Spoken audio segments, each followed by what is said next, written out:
Hallo, Kanal Klangwelt hier. Zur Feier dieses besonderen Tages möchte ich Ihnen heute sensationelle Erfindungen vorstellen, über die Sie weder in der Fachpresse noch auf anderen YouTube-Kanälen Informationen finden werden.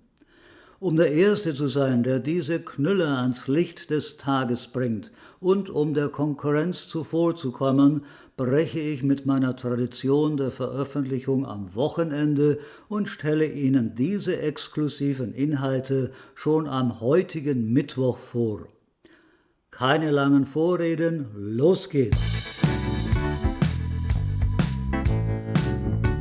Klangverbessernde Bodenbeläge. Teppiche dieser Art helfen der Raumakustik deutlich auf die Sprünge. Das Geheimnis, das kreisrunde Design, zentriert den Klang genau in der Form, in der die Musik später abgehört wird, nämlich von LPs und CDs. Sie sind ideal nicht nur für Wohnzimmer, Hörzimmer, Musikzimmer und kleine Aufnahmestudios. Sogar im Schlafzimmer wirkt sich der Teppich positiv aus, er macht das Anhören von Schlummermusik effektiver und verbessert den Tiefschlaf durch seine dämpfenden Eigenschaften. Fanatische Vinylfans können die Wirkung noch weiter steigern, indem sie diesen Teppich wählen, der das Sounderlebnis intensiviert, indem er die psychoakustische Illusion durch die übertriebenen Dimensionen sowohl erleichtert als auch effektiv vervielfacht.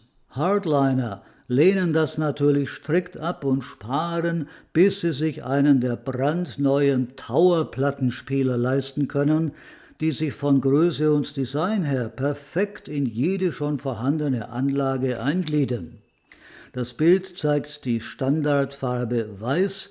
Ausführungen in beliebigen RAL-Farben sollen angeblich in den nächsten Wochen folgen. Ein wahrer Traum für Plattensammler ist natürlich die in jeder Hinsicht perfekt auf den Plattenspieler abgestimmte Schallplattenwaschmaschine mit 15 verschiedenen Automatikprogrammen.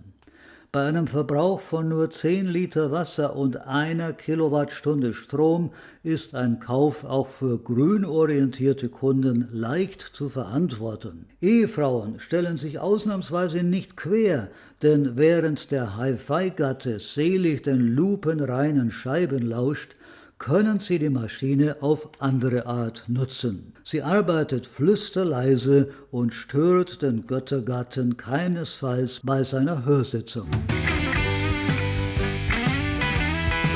Das Thema Lautsprecherkabel ist nach jahrzehntelangen Diskussionen endlich erledigt. Werfen Sie Ihre Klingelstrippen, aber auch Ihre schlauchdicken Kabel, egal von welcher Firma und egal mit welchem Durchmesser, so schnell wie möglich weg. Leider hat sich mit Rücksicht auf angebliche oder in einigen Fällen vielleicht auch reale Aversionen gegen Ölpipeline-Durchmesser bislang keine Firma getraut, wirklich anständige Strippen zu bauen. Als diese Kabel auf den Markt kamen, verstummten alle Diskussionen. Sogar Taube sollen den Unterschied gehört haben. An sich sollte das einen absoluten Run auf diese Kabel auslösen, allerdings hat die Sache noch einen Haken. Die Vergoldung macht sie für den Durchschnittshörer noch zu kostspielig. Sobald sich die Technik auf billigere Werkstoffe übertragen lässt, dürfte diese Art von Kabeln natürlich die Zukunft gehören. Ihr einziger Nachteil: Sie benötigen etwas mehr Platz als traditionelle Strippen, aber seien wir mal ehrlich, wer möchte solche Prachtstücke hinter den Boxen verstecken?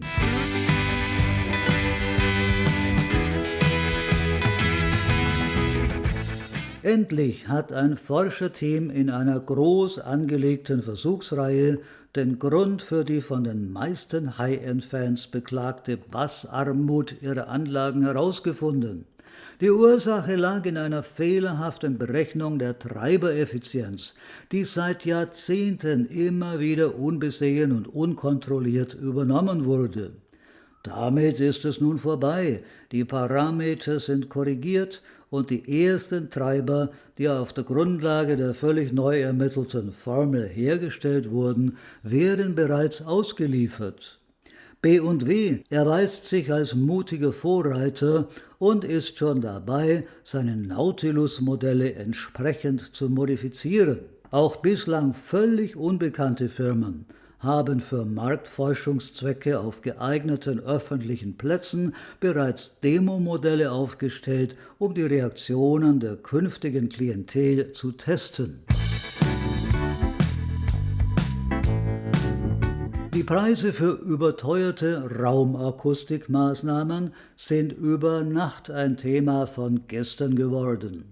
Ein Tüftler hat nach jahrelangen Messungen und Testversuchen eine DIY-Lösung vorgestellt, die sich jedermann mit etwas Fleiß und entsprechendem Zeitaufwand selbst installieren kann. Je nach Blatthärte und Blattdicke lässt sich die Wirkung noch feintunen. Umweltschützer werden enttäuscht sein, recyceltes Papier hat aufgrund seiner groben Struktur den schlechtesten Wirkungsgrad. Gerade in Anbetracht des kompromittierten Weltfriedens ist diese Lösung eine zukunftssichere Investition.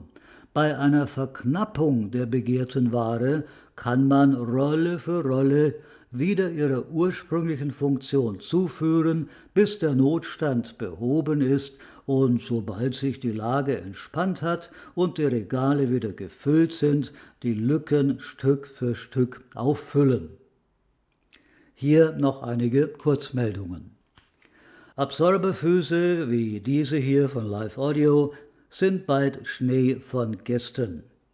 Neue, effektive Dämpferfüße für besonders große Standlautsprecher und Subwoofer sind bereits in der Testphase. Leider kann ich Ihnen nur dieses Versuchsmodell zeigen. Sobald die Serie in Produktion geht, wird Klangwelt natürlich berichten. Teure Steckdosenleisten sind ebenfalls total out.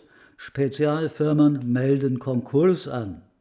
Laut den aktuellsten Laborversuchen eines nicht näher genannten international zusammengesetzten Forscherteams war man jahrelang auf dem Holzweg. Eigens konstruierte Hochleistungsmessgeräte, die bislang gar nicht verfügbar waren, haben gezeigt, dass es weitaus besser ist, wenn jedes Gerät seine eigene Dose hat.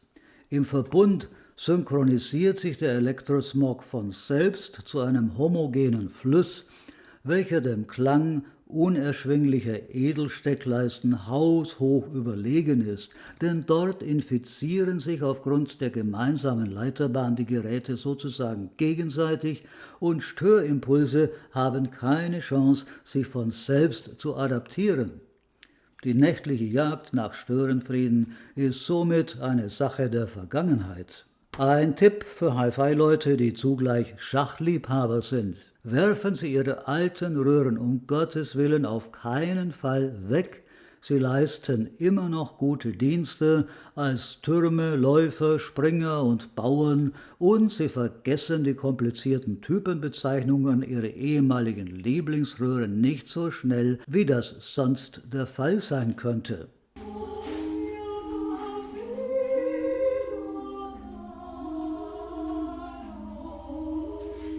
Historische Monoplatten in top erhaltenem Zustand sind rar und viele Vinylfans mussten auf das Vergnügen, sich der himmlischen Einkanal-Euphorie hinzugeben, verzichten.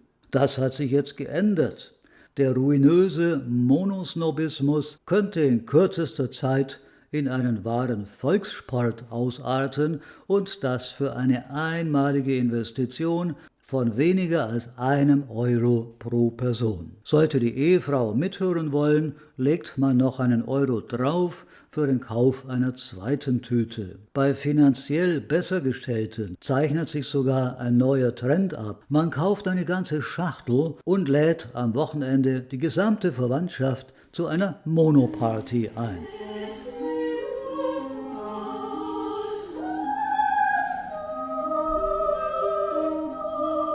Bitte teilen Sie diese Nachrichten unbedingt mit anderen Hi-Fi-Fans. Damit untermauern Sie Ihre Kompetenz und können unter Beweis stellen, dass Sie besser informiert sind als Ihre Hobbyfreunde. Geben Sie diesem Video ein Like, dann werden Sie auch in Zukunft von diesem Kanal mit exklusiven Informationen versorgt.